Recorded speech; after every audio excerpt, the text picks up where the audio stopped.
really understand Joseph, it's very important to understand Egypt itself, especially Egypt back in those times. Modern Egypt is very different from ancient Egypt.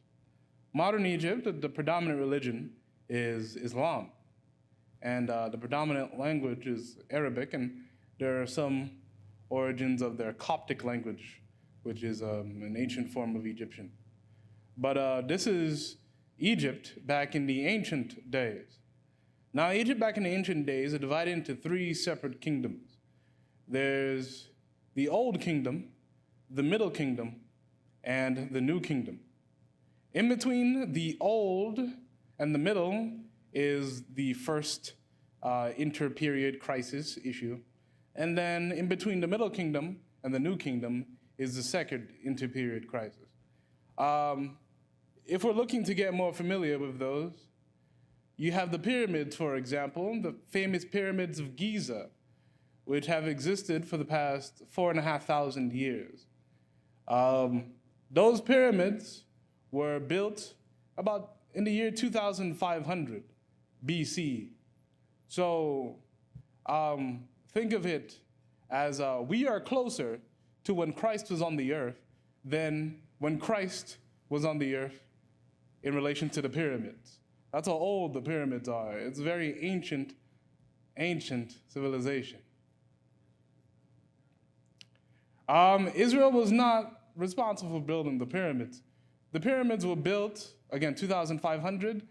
The time period in which Israel could have been in Egypt at the earliest would have been about the 1800s BC. So the Israelites probably saw the pyramids when they were in Egypt. Nevertheless, the different Egyptian pharaohs ruled Egypt. Pharaoh is actually a term which means, in Egyptians, it means great house. Great house. So it's generally a ruling family or a great noble family that ruled Egypt. Now, the pharaohs were thought to be the rulers of Upper and Lower Egypt. Upper and Lower Egypt, that pretty much, if you look at Egypt on the map, they determined that based on the start of the Nile River. Everything is centered around the Nile River. Upper Egypt is where the river starts, which is actually in the southern part of Egypt. And then Lower Egypt is the northern part of Egypt. It's flipped. What we think is north is lower, what is south is upper. Now Egypt, as we know, is in Africa. And in this period of time, Africa is generally the economically predominant area of the world. Now, if we're looking in the time period of Joseph, Joseph is most likely in either the early part of the New Kingdom or in the later part of the Middle Kingdom. It really depends. Different historians have different arguments based on the different archaeological evidence. Now, if we look at the pharaohs thought of themselves as the incarnation of the god Amun-Ra. Amun-Ra was the sun god that the Egyptians had in their Egyptian pantheon. If you ever were blessed enough to see the movie Prince of Egypt, where it has Moses, and there's a scene in which they depict the multiple different gods. There's Neptune, there's Seti, there's a whole bunch of different gods. But at the top of the pantheon was Amun-Ra. Amun-Ra was considered the great god, the sun god. And then the pharaoh was the incarnation of the sun god. So pretty much whatever the pharaoh says goes. The pharaoh is the tippity top, the most important man in all of Egypt. Now Egypt in the time of Joseph is at its highest power that it possibly can reach. It rules extending almost into Central Africa and then almost as north as Canaan or Turkey. So they're ruling a large amount of land. They control different trade networks that are responsible for the distribution of goods between Asia and Africa and parts of Europe. They're doing economically fantastic. They're doing economically wonderful. But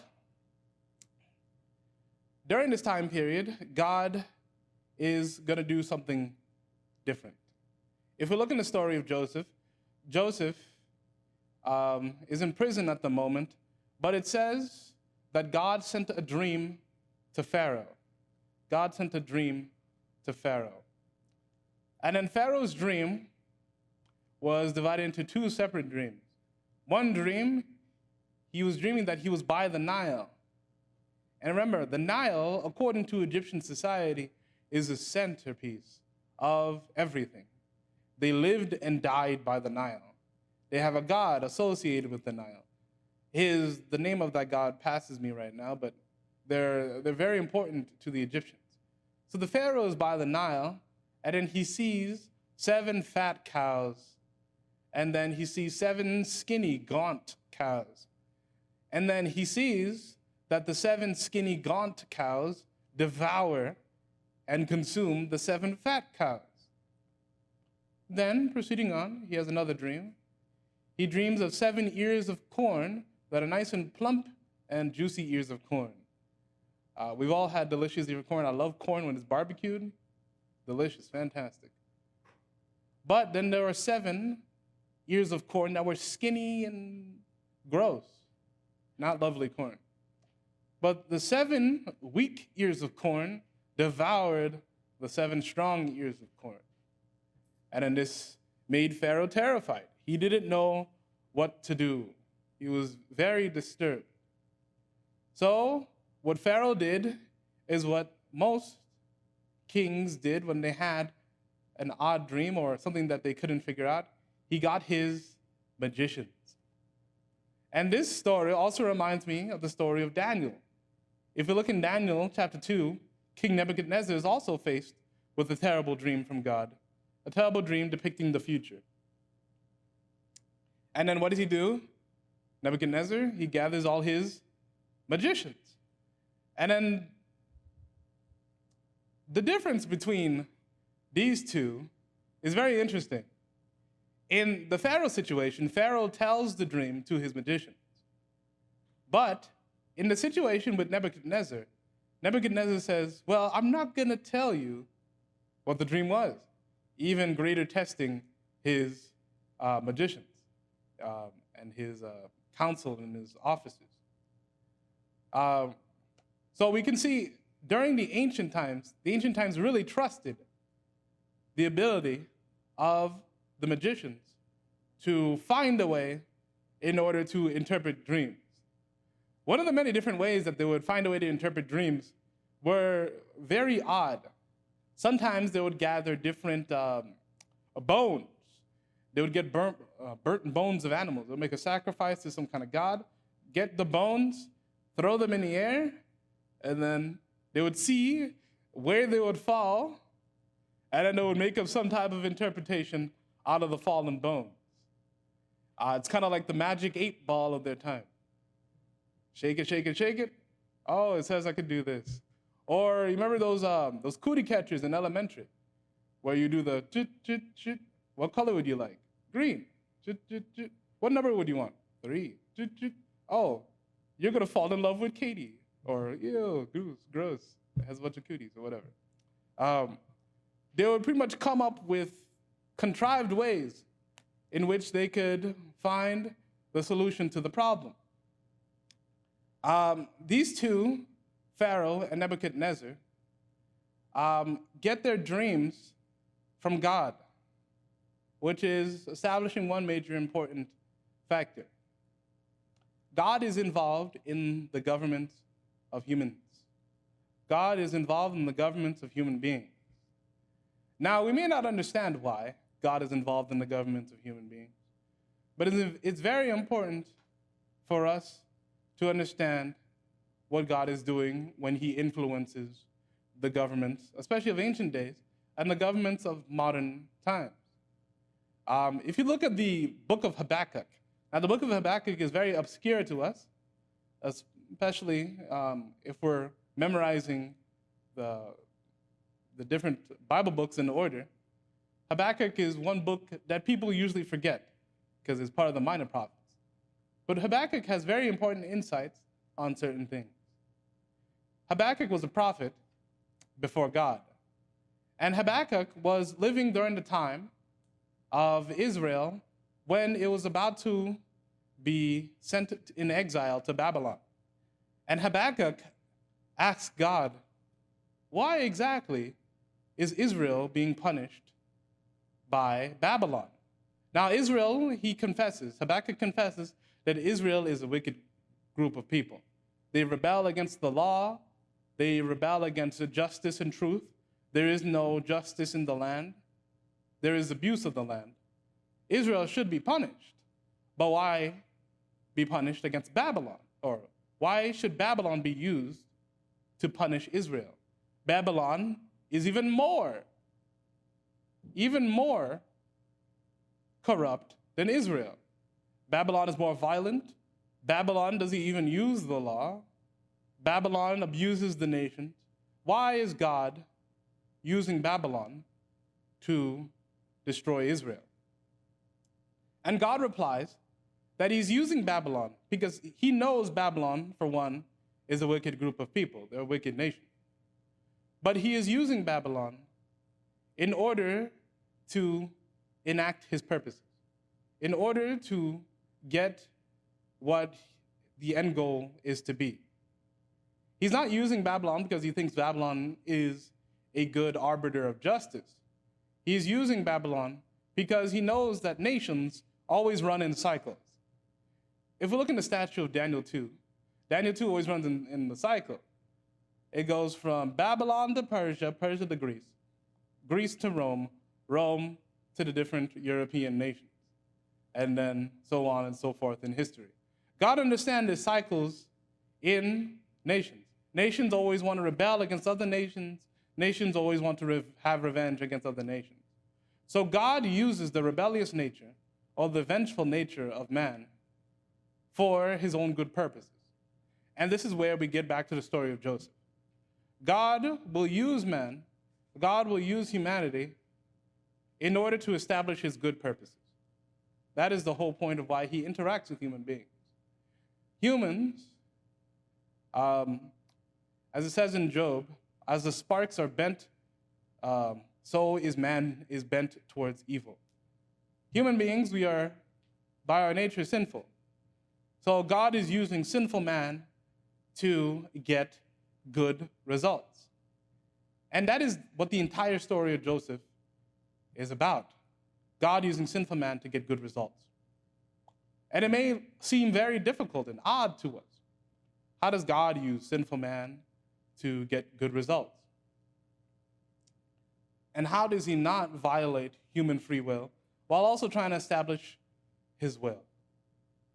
And that's where we get into the concept of concurrence. Concurrence is a theological term where we understand the combination of God's free will and also humanity's free will. Many of the time when we talk about free will, we always remember our own free will, but we forget about God's. God also has a free will. He's also a being who also have wills and wants and things to create. You can imagine man and God's free will as two different rivers. Let's say two different rivers are running down a valley. They're going down the valley. They're two separate rivers. But then in one section, they come and merge together and then form one river altogether. We have this concept a lot in the United States. If you look at the Mississippi River has a lot of tributaries. The tributaries kind of separate and then join together later. But then those two, let's say two different rivers, join together and become one river. That one river is generally how our reality works. How God conjoins human free will and then his free will to make something turn out for the good. Because look at the entire story of Joseph. Joseph is a boy who grows up in his father's house. Now, we all know about the butterfly effect. Any little thing or any little change in something will cause a reaction slowly and then build up to an ultimate point. You ever look at those videos where they have the butterfly reacts to a leaf, the leaf moves a piece of dust, the dust moves something else, then creates a hurricane. If you look at the whole story of Joseph, it's all that butterfly effect. Jacob, if Jacob didn't give Joseph that coat of many colors, then Joseph wouldn't have gotten around strutting like a peacock, going to his brothers. His brothers wouldn't have been as jealous as they would have been. If they wouldn't have been as jealous, they wouldn't have sold him into slavery. Once they sold him into slavery, somehow Joseph then gets chosen by a person named Potiphar. Potiphar has his wife. His wife does this thing that leads to another thing. Then that leads to Joseph in prison. Then Joseph in prison, he meets the baker and the wine cupbearer.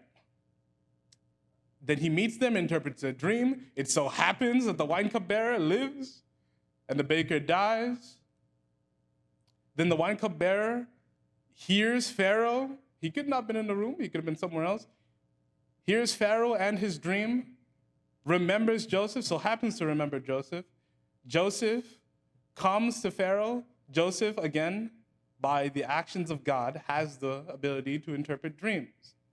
So by that action, Joseph then becomes the second in command in Egypt by interpreting Pharaoh's dream very well, and then leading on and leading on.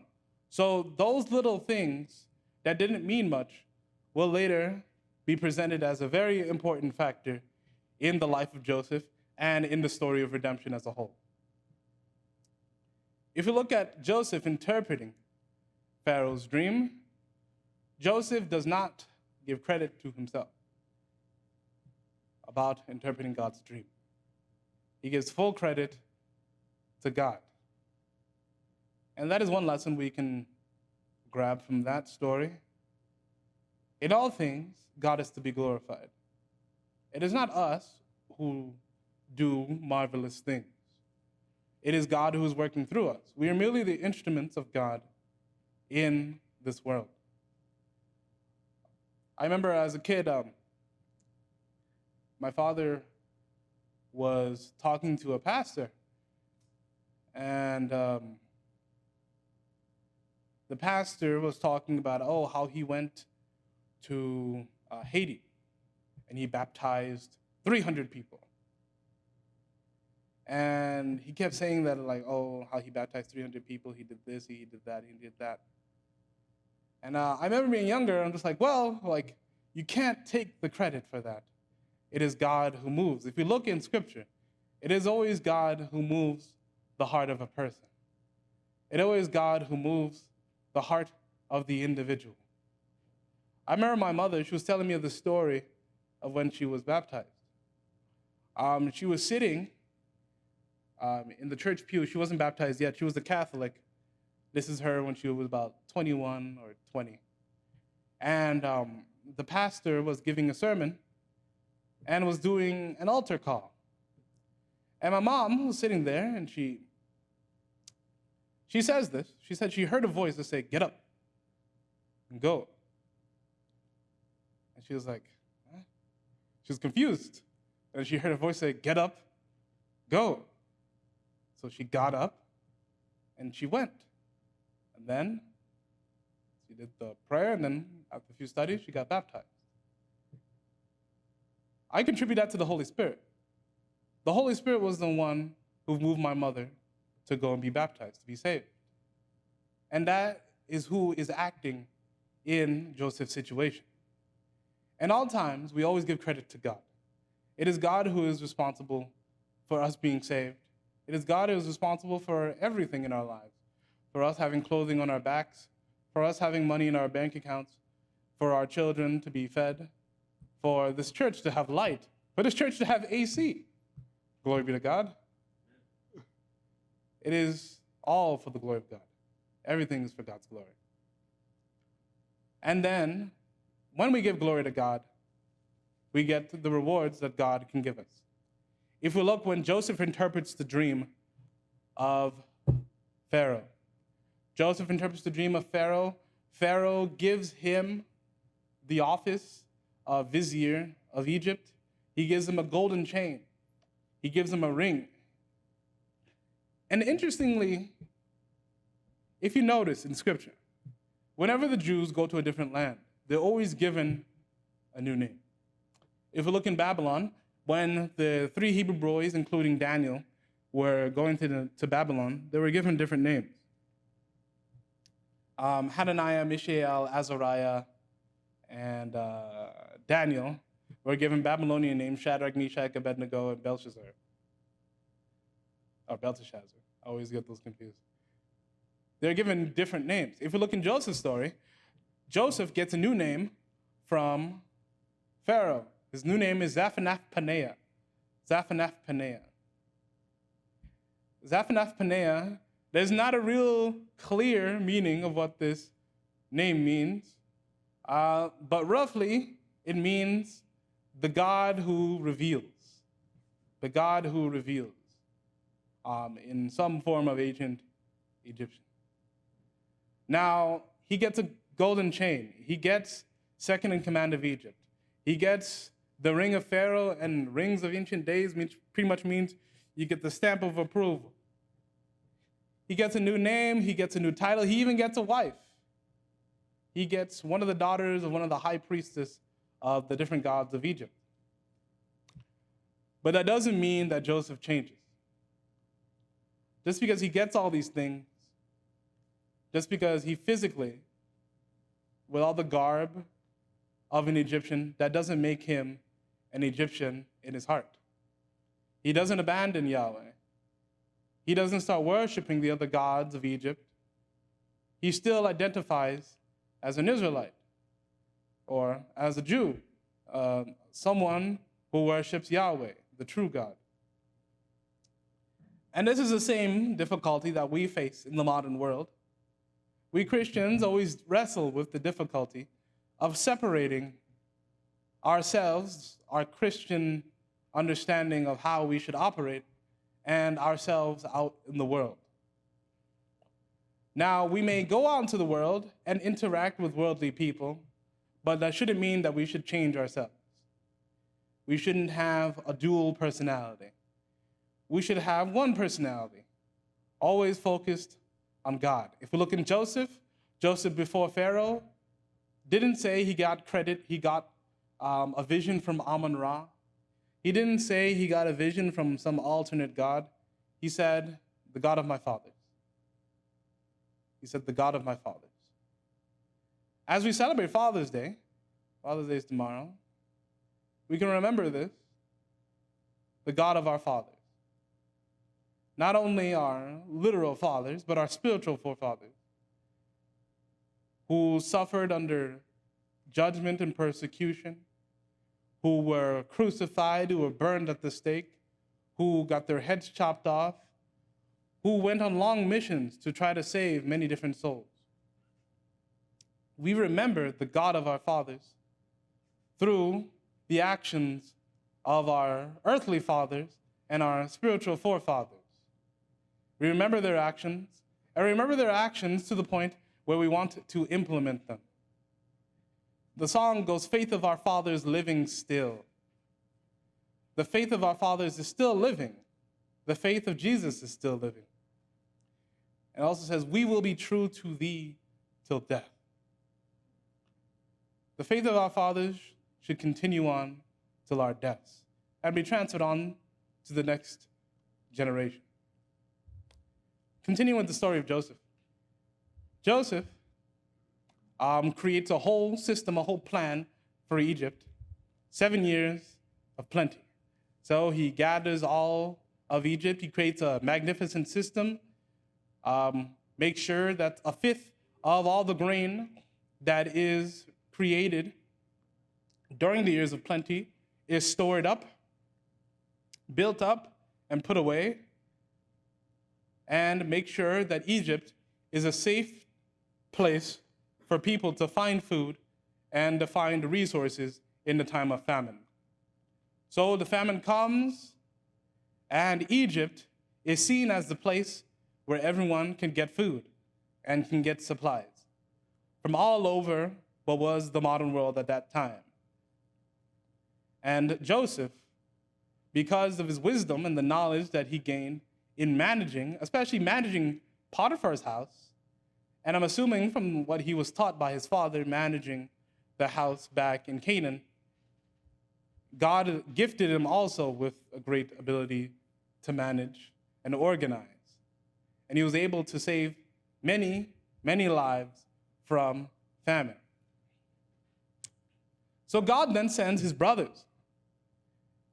His brothers, again, the famine reaches all the way in Canaan. And then the famine, when it reaches Canaan, they realize they don't have enough food to eat, so they have to go down to Egypt. And his brothers come down to Egypt, and they see Joseph, and they meet him. And Joseph is surprised to see his brothers.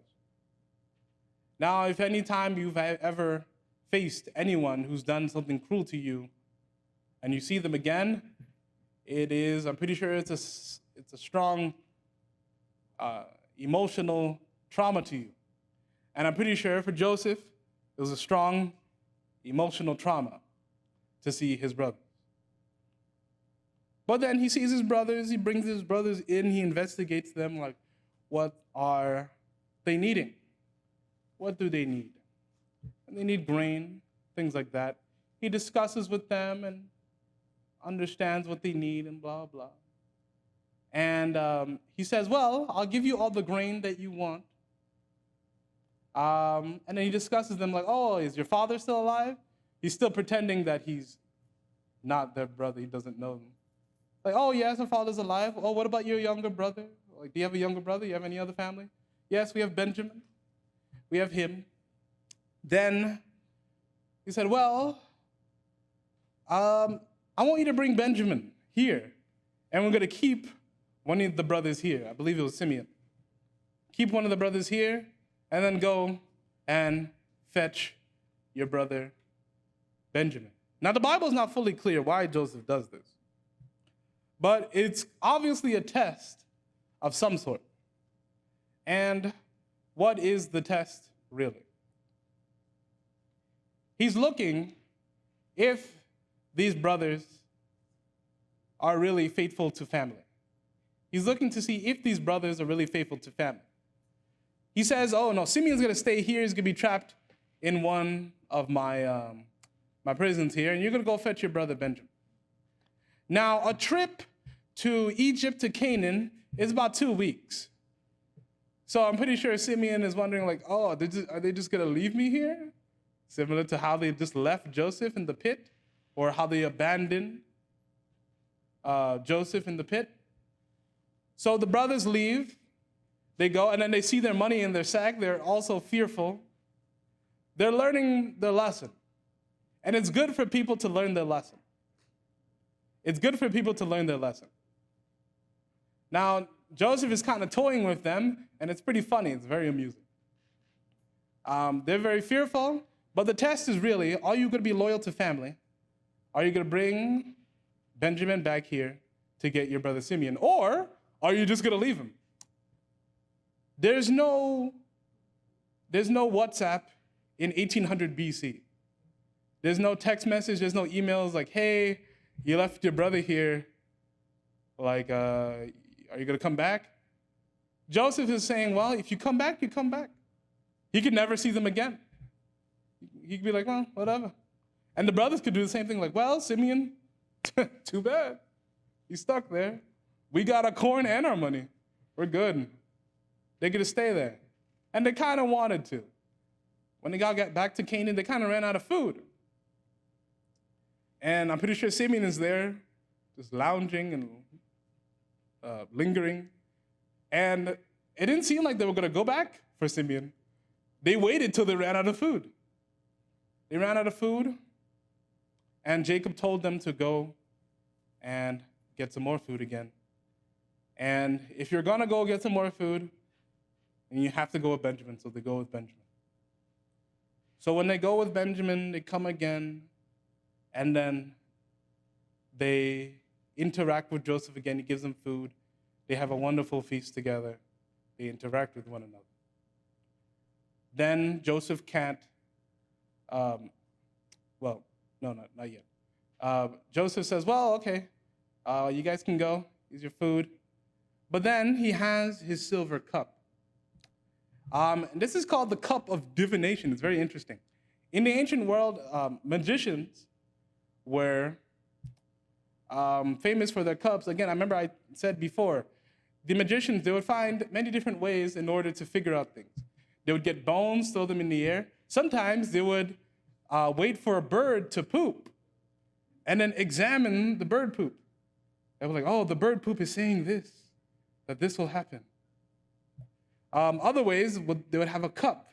And if the cup swirled in a certain way, they could be like, this means this. So Joseph, him being able to interpret dreams, I'm sure he became pretty much the top of the top of that class in Egypt, the magician class. So they gave him a nice cup. Of course, Joseph knew the power wasn't in the cup, the power was in the Lord for him to know the dream of Pharaoh. So Joseph drops the cup in Benjamin's sack, but then doesn't tell them that the cup isn't there. Then they go on their merry way thinking everything is perfectly fine. Then Joseph's guard goes and chases after them and says, hey, someone stole the cup. And they're like, no, we didn't do this. We're good people. We're not doing anything wrong. We didn't do nothing. You could check our bags. Come out, look at them. Then they check the bags one by one. Nope. Judah, nope. Simeon, Levi, Reuben, Issachar, Asher. Nope. Benjamin, let's see in your sack. Ooh, there's the cup. Looks like you guys are going to have to come back with me. So they go back. They come back. And then Joseph says, well, looks like Benjamin stole the cup. I guess he's going to have to be my slave now. And this is what I think the original plan of Joseph was. Joseph probably thought, my brothers are a long-lost cause. There's no hope for them. They're selfish. They're violent. If we look at the stories of Simeon and Levi killed an entire city by themselves. The other brothers really don't care about Joseph or Benjamin because Rachel was their mother and was loved more than their mothers. So he's probably thinking, look, I'm going to get them to abandon Benjamin and pretend to make him my slave. And then later on be like, well, hey, Benjamin, it's actually me, Joseph, your older brother. Come along here. He probably wouldn't make him a slave. Probably would have made him an officer in Egypt. And the two brothers would have made it off scot-free, away from their violent, evil brothers. But that's not what happened. Before Judah left to go back to Egypt, he promised to his father, he said, look, I'm going to bring Benjamin back to you. I'm not going to let the same suffering that you suffered happen to you when you lost Joseph. I'm going to bring Benjamin back to you. So back into the court in Joseph, all the brothers are despondent. They're like, no. You can't just take our brother Benjamin. And they're like, why? And then the answer is in Genesis. Can someone turn to Genesis chapter 44? Someone can turn to Genesis chapter 44. I believe it's verse 32. Genesis 44, 32. Someone could read that for us. You can get a mic for them. Genesis 44, 32. Whoever gets it.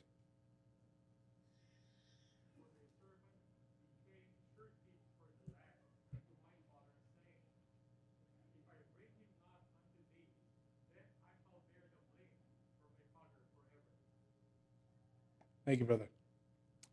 So here's Judah speaking. If we look in the story of Genesis, especially in this, the story of Joseph, if you look in the story of Joseph, the underlying story is the story of Judah. If you looked in the previous lesson which we discussed, the previous lesson talked about Joseph, but then it does this other story where it talks about Judah and his sons and the woman Tamar.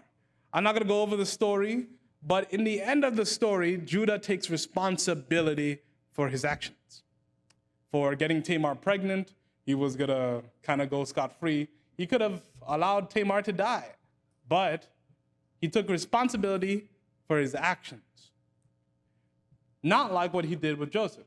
When they sold Joseph into slavery, they made an excuse.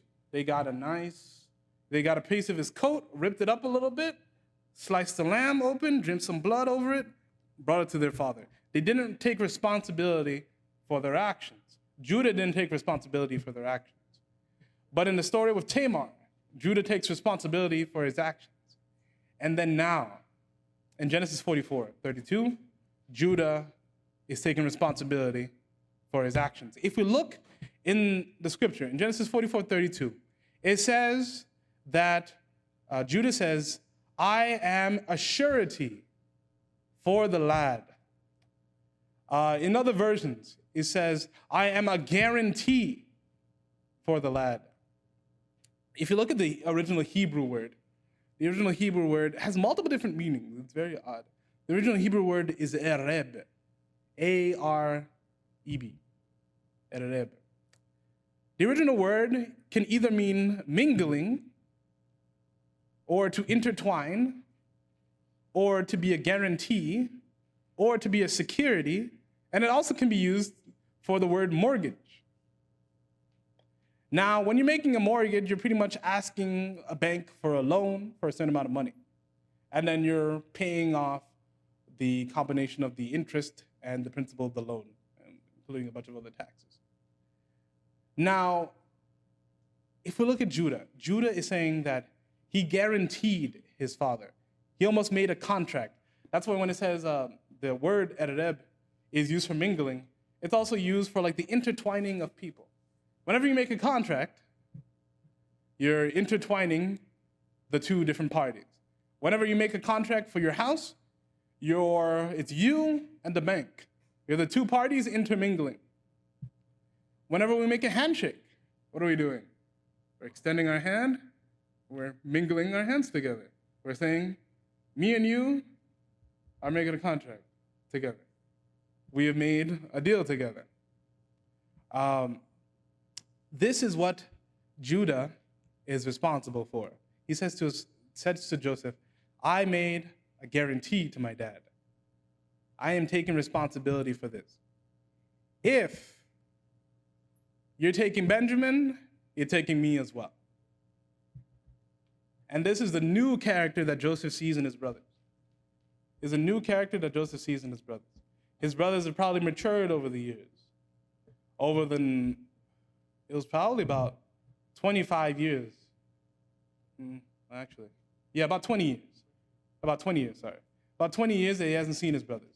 And his brothers have changed in their character.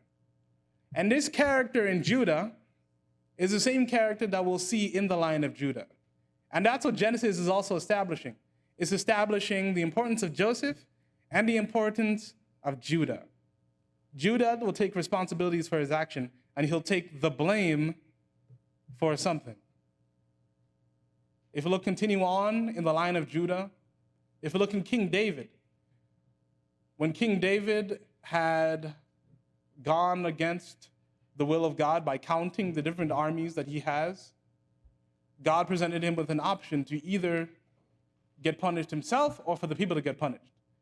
And David said, it is better that he gets punished rather than the people. If we continue on in the great line of Judah, the great line of Judah brings out the Messiah, our Lord Jesus Christ.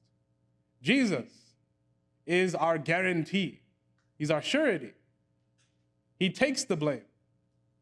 He takes the blame that we should deserve. And this is the character that Judah is representing right now. He is being a guarantee to his father. He wants to replace Benjamin. Say, no, Benjamin should not take the punishment. I should take the punishment. And this is where Joseph starts bawling, starts crying. Because he realizes that his brothers have made a change. And he confesses to his brother that he's Joseph. And then they weep and then they cry together. And they're all one joined happy family. Now, many things needed to take place in order for this to happen. Later, Joseph will reunite with his father, Jacob. And this beautiful imagery, this imagery of Joseph riding in a chariot, and then Jacob, I'm sure, riding in some type of a cart or a horse, over to his son, and his son reuniting with his father. It is a glorious thing that is experienced by the both of them, not seeing each other for more than 20 years. He thought his son was dead, but his son was alive. It's the same experience that the Father in heaven experienced. The Father in heaven, his son died, but his son was alive. His son was not dead. Resurrected from the dead and joined together. Now, many of us may have lost our fathers, but in the beauty of the resurrection, God will raise us up again. We shall be joined together with our fathers. We shall be joined together with them. We shall be joined together with our loved ones. Now, it is a lovely story of Joseph. Joseph is a story of trouble, of family feud, but it's also a story of reconciliation. And that is what God is calling us to do, to be reconciled to each other and to himself. Now, if God wants to be reconciled with us, he also calls us to be reconciled with our brothers and sisters who have sinned against us. If you look in the rest of the book of Genesis, Joseph's brothers are fearful for years on end. Like, oh, our brother's going to have revenge upon us. Our brother's going to kill us. Oh, dad is going to die. Then he's going to kill us. He's going to get rid of us. The guilt weighs on them for a lifetime. But the beauty of God is that the guilt that we feel is taken away. We should not feel no guilt, or we should not feel any guilt. The guilt has been placed upon Christ, and he's taken away our guilt. So when we are reconciled to people, and they are truly sorry, we should not hold it against them. God calls us to reconcile with our family members. God calls us to reconcile with our friends, our church brothers and sisters. So please be reconciled if there's any separation among God's people. God's people should be unified and should be together, as in Joseph's story. If we look at the Joseph story in general, God prospered Joseph in whatever situation. God blessed Joseph in the situation where he was enslaved with Potiphar. And Potiphar, he was the chief of the house. If we look in the prison, he was the chief of the prisoners. He started from the bottom, always. But then he always, through God's blessing, moved to the top in the area that he was in. So I think the situation made it better, because if we look in the end, Joseph said that you guys meant to do this for evil, but God meant it for good, because I saved many people. So I think it would be a good,